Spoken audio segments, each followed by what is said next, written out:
विवाह संपन्न होने के बाद शिव अपनी नवविवाहिता पत्नी पार्वती को साथ लेकर कैलाश पर्वत लौट आए। वहां नंदी ने पहले से ही तैयार कर रखी थी। शिव और पार्वती के सुहाग कक्ष को तरह तरह के फूलों, लताओं और मालाओं से सजाया गया। यह देखकर पार्वती नंदी पर बहुत प्रसन्न हुई। उसी समय अन्य गणों के साथ भगवान शिव भी वहां आ गए। उन्होंने नंदी एवं सभी गणों को आदेश दिया, हम विश्राम करने जा रहे हैं, तुम लोग किसी को भी कक्ष में प्रवेश मत करने देना ताकि हमारे विश्राम में बाधा उपस्थित हो।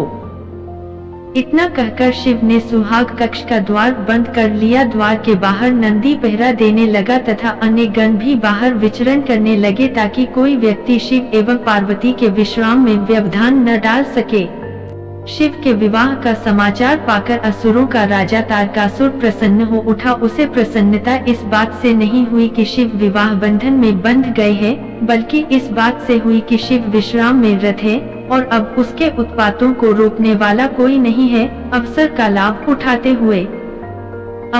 लाभ उठाते हुए तारकासुर ने उत्पात मचाना शुरू कर दिया। वह ऋषि मुनियों को परेशान करने लगा, यज्ञ में बाधा डालता, यहाँ तक कि हवन की सामग्रियों को भी फेंक देता। देवताओं को तरह तरह से सताने में उसे आनंद आता था। देवता तारकास सेवक बनकर रहना पड़ेगा तथा तीनों लोकों में असुरों का आतंक व्याप्त हो जाएगा। इस स्थिति में धर्म का अंत सुनिश्चित है। इस भयावह स्थिति को देखकर देवता सृष्टि रचयिता ब्रह्मा की शरण में पहुँचे। सभी ने ब्रह्मा जी से प्रार्थना की, भगवान अब आप ही हमें बचा।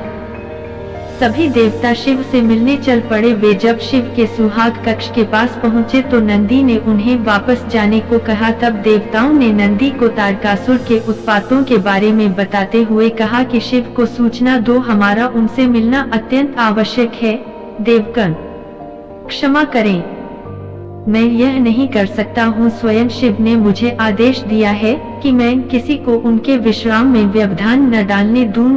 मैं न तो उन्हें आप लोगों के बारे में सूचना दे सकता हूँ और न मैं आप लोगों को उनसे मिलने दूंगा। देवताओं ने देखा कि नंदी तथा अन्य गण उन्हें किसी भी स्थिति में शिव से नहीं मिलने देंगे तो वे विष्णु के पास पहुँचे। विष्णु ने देवताओं को परामर्श दिया कि वे मिट्टी का पार्थिव लिंग तैयार कर पंचाक्षरी मंत्र का जाप और शिव का आवाहन करें। देवताओं ने मिट्टी से पार्थिव लिंग तैयार किया और हर हर महादेव का उच्चारण करते हुए वे पंचाक्षरी मंत्र का जाप करने लगे। देवताओं के जाप का स्तर शिव के सुहाग कक्ष तक पहुंचा। शिव ने जैसे ही अपने नाम का उच्चारण सुना, व्याकुल हो उठे। शिव की व्याकुलता देख पार्वती ने पूछा, प्रभु क्या हुआ, आप अचानक व्याकुल क्यों हो उठे? भगवान शिव ने कहा, मेरे भक्त मुझे बुला रहे हैं। देवी पार्वती ने पूछा, कौन है ये भक्त, क्या अभी तत्काल जाना आवश्यक है? शिव ने कहा, ये सभी भक्त देवगण हैं जो संभवत किसी संकट से घिर गए हैं और इसीलिए पंचाक्षरी मंत्र का जाप करते हुए मेरा स्मरण कर रहे हैं। उन्हें मेरी सहायता की आवश्यकता है, किंतु मुझे भी आपकी आवश्यकता है। यदि आप मुझे सुहागशैया पर इस प्रकार छोड़कर चले जाएंगे तो यह मेरे प्रति अन्याय होगा। मैंने सुना है कि आप किसी के प्रति अन्याय नहीं करते। पार्वती ने नारी सुलभ उठ करते हुए कहा। पार्वती की बात सुनकर शिव सोच में पड़ गए। यह धर्म संकट की स्थिति थी। यदि मैं देवताओं के पास नहीं जाता हूँ तो शरणागत की रक्षा न करने का दोषी बनूंगा और यदि पार्वती को छोड़कर जाता हूँ तो पति धर्म से विमुख होने का अंत में। शिव ने कुछ निश्चय किया और वे कक्ष से बाहर चले गए। देवताओं ने शिव को देखा तो वे प्रसन्न होकर शिव की जय जयकार कर उठे। शिव ने देवताओं से पूछा, देवगण बताइए आप लोग मुझे क्यों पुकार रहे हैं? देवताओं ने शिव से प्रार्थना की, प्रभु तारकासुर के उत्पातों ने हमारा जीवन दूभर कर दिया है, कृपया आप चलकर उसका संहार करें। शिव असमर्थता व्यक्त करते हुए बोले, मैं तो अभी आप लोगों के साथ नहीं चल सकता हूँ, आप लोग ही कोई अन्य उपाय सोचें।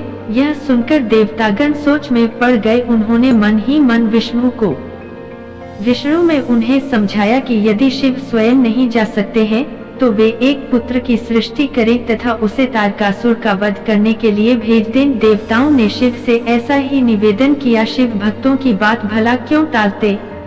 उन्होंने तत्काल अपना वीर्य अग्निकुंड में कि शिव ने देवताओं के कहने पर अपना वीर्य अग्नि को अर्पित कर दिया है, तो वे क्रोधित हो उठी। उन्होंने देवताओं को शाप दे डाला, हे अकर्मण्य देवताओं, आपने एक नव विवाहिता पत्नी की शैया से उसके पति को बुलाकर उससे वीर्य का दान मांगा है, अतः मैं आप सभी को शाप देती हूँ कि आप कभी संतान सुख प्राप्त नहीं कर सकेंगे।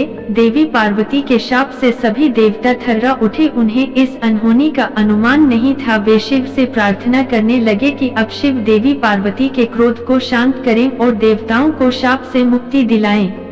शिव ने देवताओं से कहा, मैं इस संबंध में कुछ नहीं कर सकता, इसके लिए आपको देवी पार्वती की पूजा अर्चना करके उन्हें प्रसन्न करना होगा। जब वे प्रसन्न होकर अपने शाप को वापस लेंगी तभी आप उनके शाप से मुक्त हो सकेंगे। देवताओं ने देवी पार्वती को प्रसन्न करने के लिए तप आरंभ कर दिया। अंततः देवी पार्वती देवताओं के सामने प्रकट हुई और देवताओं को क्षमा करते हुए उन्होंने कहा, जब मुझे और शिव को संतान की प्राप्ति हो जाएगी तो आप लोग शाप से स्वतः मुक्त हो जाएंगे।